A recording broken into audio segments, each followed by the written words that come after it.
The old double fucking lounge is right. Lounging on the old board.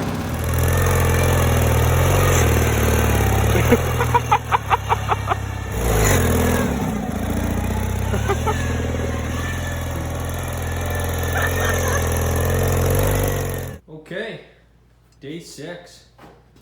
We will be starting where we left off. We well, not really actually, because we finished cutting off that back pan there, but now we're actually going to be starting on the brake system. So what we got to do is we got to get a linkage rod down to that little lever right there from this rod. As you guys can see in there, it moves back and forth, so I just got to weld some linkaging arms onto that guy, rebend this arm, and we should have a brake. I mean, that sounds a lot easier than it is, but we got something to start with, so let's get at it. All right, let's talk brakes. Okay, so as you guys can see, I've built my own little linkage here. The factory one looks like this. So I'll go over what this little angle piece is for. I did it onto mine, but I'll show you guys how the brake systems work in a second here. All right, so I do have the identical diff sitting on my bench here, but the brakes is seized up on this one, so hard to show you, but I will go over it anyways. Okay, so here's that piece, factory piece, that linkage. So there's 2 little dowel pins in there, one on the top, one on the bottom, right in there.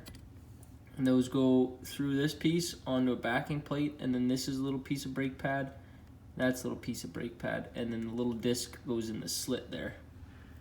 So then when you crank on your brakes, it puts pressure onto the 2 pieces here because of the bend in the linkage there.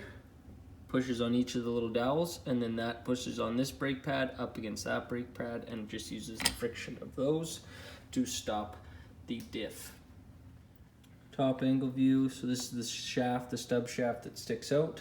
This has a little brake disc, and as you guys can see, go in that slit right there, and then those little 2 dowels from the top. Pretty simple setup, nothing too crazy, just big friction brake setup. Okay, some progress has been made. As you can see, the brake lever has been cut up. There's a better view.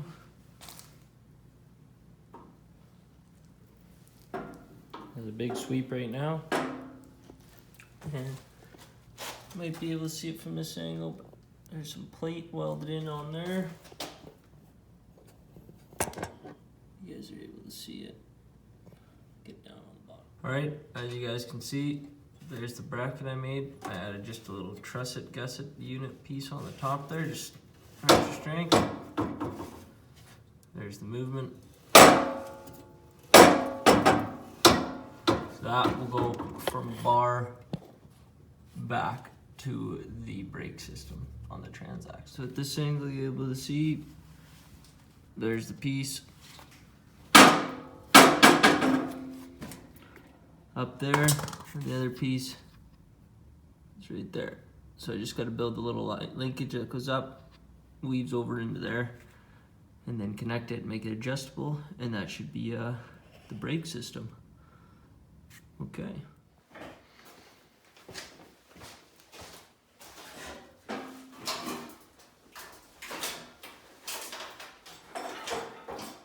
Alright, I'm liking how this is coming along. Be able to use this, hit some braking when you need it. I like it, out of your way. You can bring it all the way down, but hopefully the sweep will only need to be about that much. Still be able to turn, not have to worry about that. I like that a lot. Seems to work good. You could even have it if you had to do with your knee in.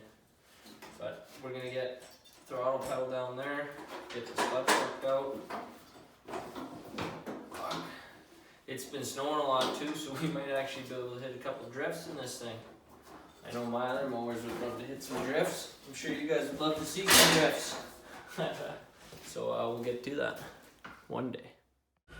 Alright guys, I wasn't able to record this part, but I did take some pictures. So I'm putting some bearings in this Spicer 5-speed, and I started by cutting off the right and left tabs where the bearings need to go in, because I need to mill the top parts out like so. So the right side there is milled, left side isn't. I had to mill it around the bearing because the case did not fit back on.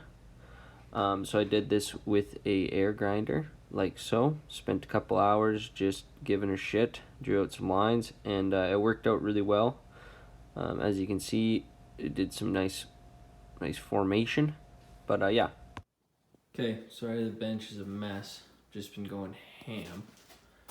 Anyways, I wanted to put some bearings in my case, and if you look at a normal same diff, it looks like you can put a bearing in there. It's like, okay, decent, I'll do that. So I went and bought the bearings, I slapped it in there, and I would put the case on. And then, as you can see in the pictures before, these guys weren't lathed, so, not lathed, but milled or whatever you want to call it. I die grinded it, like you seen. Did a pretty good job there. And then that's gonna go like so. And as you can see, I do have a little gap here. Then I'm just gonna clean up this edge and run a bead of silicone around so no water or anything gets in, and I'm not too worried. Other side, same thing. Lathed, milled, sorry, whatever. That will get pinched down. You can see there's still a little bit of rocking place, so it will actually still cinch down the bearing. And that's how you put a bearing in one of these diffs. I'm excited to see. Now I don't have to really worry about bending the shafts other than past here, which I'm not too worried about. I got a 3-inch spacer on here, and then the hub back there, as you can see. So get them going. All right, so as you can see, I got the bearing caps all cleaned up. So the piece I'm gonna be gasketing, this side I got bolted down, and there is no shaft play. That's the whole thing, but tightened right up, just like I wanted. So now I'm gonna put a little bit gasket in there, so no no water and debris get in there. But I'm not too worried about it. It should cover it pretty good. I did also throw a bunch of grease inside there, so she's fully greased, ready to go. Fuck yeah. Right, another note I'd like to add in here is I take these little brake dowel pins, there's 2 of them, and I weld a little ball on the top to extend them, and then I'm going to throw these in the lathe and lay them down so that they slide into these holes nice. And I just do that to extend it so that I'll have more braking power, more braking force I should say, as they're going to stick out more. Okay, here's what the difference between a welded one and a stock one looks like. Welded on the left, stock on the right. So that little bit of difference makes a big difference in the braking force.